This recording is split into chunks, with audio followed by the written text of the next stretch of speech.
estoy absolutamente convencido que lo que empieza a definir la política en el mundo, los conflictos sociales y la posibilidad de una transformación, es la crisis misma del capitalismo. Es decir, es el mismo capitalismo el que nos está enseñando las rutas. No propiamente nuestra invención, no propiamente nuestra ilusión.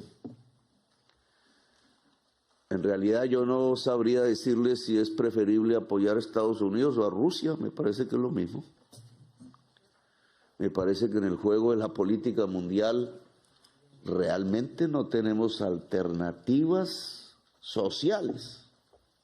Tenemos alternativas quizás militares, de coyuntura política, de alianzas coyunturales, pero la alternativa al actual sistema y régimen económico mundial, porque es dominante en todo el mundo, parte quizás sale del mismo capital, porque el capital ha encontrado un límite. Fue lo que dijimos ayer. Los revolucionarios siempre pensamos que cada año había llegado el capital a su límite. Esa era nuestra creencia, y por ahí si uno lee los libros de antes, pues se encuentra. Y claro, ya uno, claro, es fácil decirlo, es post, en ese momento no, pero lo cierto es que no fue así. El capitalismo tiene una enorme vitalidad para superar sus propias crisis y ha ido construyendo este mundo de hoy, incluso una utopía del capital que no era que no estuviera descrita y analizada desde el siglo XIX. Si uno vuelve a los textos clásicos, pues puede entender el mundo de hoy, sobre todo en esta que es su principal crisis, la crisis climática. Lo decía bien Alicia Bárcenas, es que la crisis climática rompe completamente el paradigma.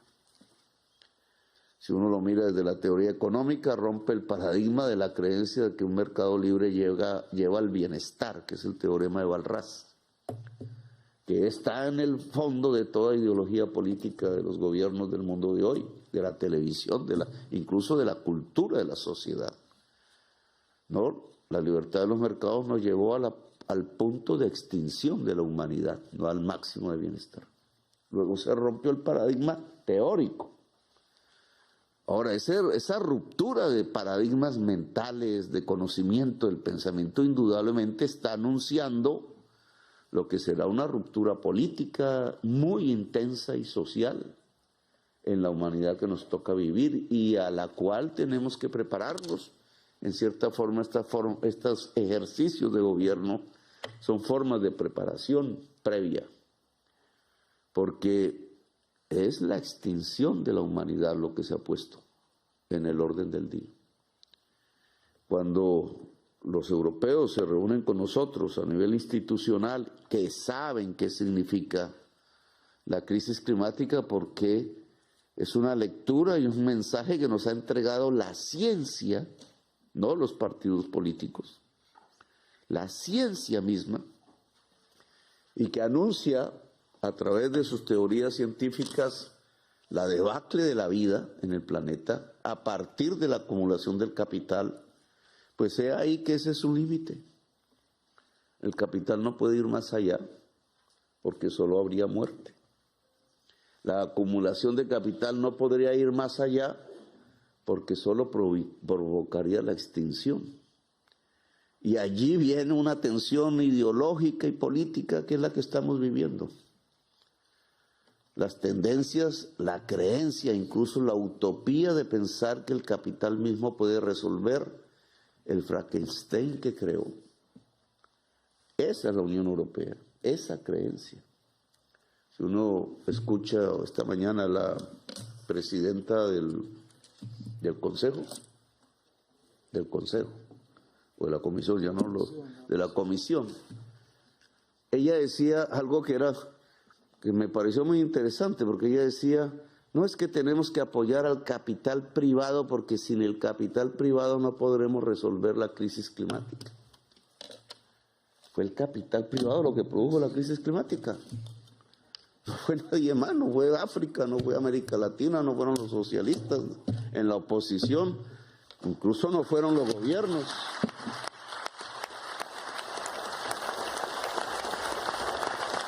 El mismo capital, en la lógica de la acumulación, la codicia, porque es la ganancia el motor de eso. La maximización de la ganancia maximizó el consumo de carbón y petróleo y por tanto el cambio químico de la atmósfera. Eso no lo dice ya la ciencia y lo podemos articular con conceptos que ya se habían escrito en la economía política en el siglo XIX. Se articula y es claro. El cambio químico de la atmósfera es el reflejo de la acumulación de capital. Solo que ese cambio químico de la atmósfera mata hasta el capitalismo, al capitalista más poderoso del mundo, a menos que piense irse a vivir a la Luna o Marte, que parece que sí. Pero mata la vida en el planeta Tierra. Es decir, que estamos ante una discusión pues muy interesante si pudiéramos verla desde lejos, pero que nos implica a todos vitalmente. La discusión entre la vida y el capital. Marx hubiera dicho entre la clase obrera y el capital, pero creo que hoy la contradicción se colocó fue entre la vida y el capital. Y por tanto es una contradicción imposible. Si acaba la vida, acaba el capital, punto. Y como nosotros queremos la vida, y ahí donde se puede construir la alternativa, como la humanidad, no creo que se deje extinguir, porque hasta nuestros instintos más animales internos van a reaccionar en favor de poder seguir vivos y procrearnos, porque esa es la tendencia humana y animal que somos. Pues entonces va a haber un enfrentamiento, y está habiéndolo, con el capital. El tema de la crisis climática a mí me parece que está demasiado discutido y debatido en la institucionalidad, de presidentes que no pueden tomar decisiones, de poderes públicos que se castraron hace tiempo, disculpen la palabra, se autoeliminaron a través de todo el periodo del neoliberalismo, que es porque el neoliberalismo trataba de eso, de disminuir el poder público.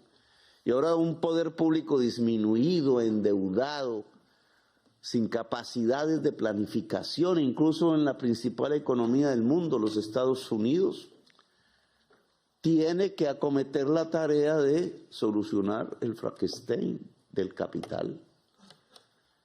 Y obviamente no tiene todos los instrumentos, lo que hace, y las COP son una demostración de eso. La reunión de esta mañana de la Unión Europea América Latina es construir retórica sobre la crisis climática, pero no actuar. Matemáticamente se podría demostrar si hay la posibilidad de un capital verde, como se insinúa, que es emisiones o niveles de gigas de energía limpia producidas en un año y de energía sucia o fósil. ¿La está sustituyendo o están creciendo ambas? Porque si están creciendo ambas, no estamos solucionando la crisis climática, la estamos agravando. Matemáticamente solucionar la crisis climática en un tiempo que está cronometrado, que no puede extenderse más allá de cierto límite, es sustituir la energía fósil por la energía limpia. Y eso significa sustituir un capital por otro dentro del capitalismo. Eso significaría que tendría que ser profundamente más rentable el capital limpio que el fósil, y resulta que la rentabilidad depende de la explotación de la fuerza de trabajo, no simplemente de un cambio tecnológico. Y el capital no quiere escaparse de explotar la fuerza de trabajo porque si no se acaba. Y hasta el día de hoy el carbón y el petróleo le permite a través de su tecnología explotar y controlar la fuerza de trabajo en todo el mundo, y China es un ejemplo de ello. Y en cambio las energías limpias son más disipadoras, digamos, son más democráticas. Es que se puede producir energía limpia desde una casa, desde la casa de un obrero de hoy. Esto cambia el panorama. Es que se puede producir desde el Sahara, se puede producir desde América Latina. Es que la región más potente en producir energías limpias es América del Sur. Tenemos el tercer pilar climático, la selva y la potencialidad. Y eso cambiaría la geopolítica. No sería el norte, sería el sur. ¿Van a aceptar eso? En los COPs, entonces que nos envíen 100.000 millones de dólares, que nos envíen, el economista Nicolás Ester decía una cantidad más exacta, 3.300.000 millones de dólares año, pues cambia la geopolítica. Y el capital no es misericordioso. Se puede suicidar antes de cambiar el poder. Entonces, la política obviamente va a ser intensa. Pero yo creo que tenemos que aprestarnos a esas nuevas formas de la política. Pues son políticas que se ligan a la defensa de la vida. No soy obviamente el primero que pronuncia estas palabras, pero la defensa de la vida corre en la comunidad, en el campesino, en el clan afro, corre en la inmensa diversidad humana. Corre incluso más fuertemente en nuestra juventud y en nuestra niñez, que captan perfectamente el peligro, más que nosotros. Quizás ya no pasa por la fractura tradicional de derechas e izquierdas, quizás eso se está disolviendo en otra fractura política que no alcanzamos a percibir. Y que yo, más o menos, si quisiera aplicar este análisis a Colombia, pues la encontré. Porque no, si yo me constituyo en un proyecto clásico de izquierda en Colombia, armado o desarmado, nunca hubiera ganado. Y no hubiera roto el bloque de la derecha, que siempre fue mayoritario. Hoy pretenden volverlo a reconstruir, obviamente, porque todo se mueve. Sino que construir el bloque progresista fue a través de trazar la frontera de la vida en un país que ha visto la muerte todos los días.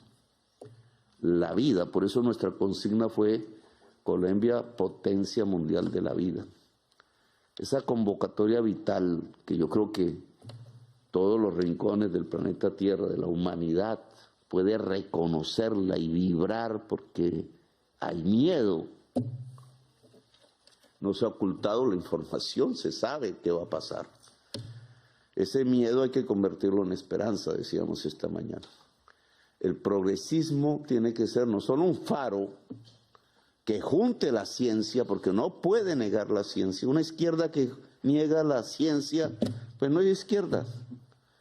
La ciencia es nuestra única posibilidad de mirar como una linterna hacia adelante. Puede que falle, no hay verdad absoluta, lo sabemos, pero es nuestro faro. La política progresista tiene que ligarse a la ciencia, también a la pasión, también. Pero si no hay ciencia en nuestro proyecto, si no hay teoría, si perdemos el feeling que era tan propio de la izquierda, de juntar la acción con la teoría, claro, con equivocaciones indudables, pero si no hay teoría y nos quedamos en la consigna, en la nostalgia y en la retórica, pues no somos faro. Entonces la discusión teórica aquí tiene que profundizarse. Nosotros tenemos que volver, discúlpame que me estoy extendiendo porque como dice el vallenato colombiano me deja el avión, pero nosotros tenemos que recuperar el feeling de Rosa Luxemburgo, solo por poner un ejemplo, o el de Gramsci, o el de Marx, o el de Lenin, porque todos pertenecieron a una generación en donde no podían concebir la acción política sin una ligazón con la teoría. Claro, si se equivocaban en la teoría, se equivocaban en la acción. Yo creo que se equivocó Lenin, pero no podía tener en ese momento de su historia las condiciones para aprender lo que tendría que ser una transformación, por ejemplo, en el mundo de hoy. Nosotros tenemos que vivir y beber de una teoría que se vuelve revolucionaria, pero que tiene que ser profundamente científica. Y eso nos puede colocar como un faro para ir articulando las explosiones del mundo. porque cada vez van a ser mayores. En la medida en que van a ser mayores los círculos del clima sobre nosotros, atacándonos y matándonos, también van a ser mayores las explosiones sociales. Lo estamos viviendo aquí. El éxodo humano. Colombia no sabía inmigrantes. Nosotros somos un país que vive entre montañas, olvidándose que nuestra fundación republicana fue caribeña. Haití, Jamaica, Bolívar, Cartagena. Pero se volvió andino, se concentró allá como Madrid, imitando a Madrid ahí entre las montañas sin ver el mar. Y entonces no queríamos salir del país, no sabíamos, no queríamos tampoco recibir fuera del país. Y hoy se llenó de inmigrantes. 250.000 pasan por una selva terrible, que es el tapón del Darién hacia Panamá, de todos los pueblos del mundo. Y dicen los cálculos de la seguridad militar que eso se pueden volver 1 millón, y sí, 1 millón pasando por una selva para ir hasta los Estados Unidos. Y si uno hace los cálculos aquí de África hacia Europa, pues encuentran que la fosa común más grande no está en México ni en Colombia, está en el mar Mediterráneo. Y encuentran que ahí en el mar Mediterráneo se descubrieron 2 palabras, república y democracia. Entonces, donde la humanidad se inventó las 2 palabras, república y democracia, está la fosa más grande del mundo hoy de gente que muere ahogada. Probablemente nos acercamos a una explosión vital y humana, diversa, porque no va a ser igual y homogénea en todo el mundo. No va a haber una internacional socialista, en mi opinión, ni primera, ni segunda, ni tercera, ni cuarta, ni quinta. Va a haber un espectro multicolor luchando por la vida y aferrada a la vida, y el papel nuestro es darle luz a esas explosiones sociales, políticas y humanas y articularlas de tal manera que sea la vida la que supere el capital y no el capital superando la vida hundiéndose el mismo. Entonces, gracias por haberme escuchado, muy amables. Si te gusta nuestro contenido y no quieres perderte nada de la agenda alternativa, suscríbete a nuestro canal y activa la campana de notificaciones. Recuerda darle like a este video y por supuesto compartirlo con tus familiares, amigos y conocidos. Así juntos visibilizamos la Colombia profunda. Recuerda, somos el tercer canal, la voz de los que no tienen voz. Apoya el trabajo periodístico del tercer canal. Ingresa a la app o a www.nequi.com. En la app ve al signo pesos y elige la opción enviar plata o a la opción recargar. Recuerda que en la página web escoges la opción recargar. Llena los datos con el número de cuenta 304-271-5010 y elige la opción Nequi. Continúa los pasos y confirma tu aporte. Y listo, juntos visibilizamos la otra Colombia.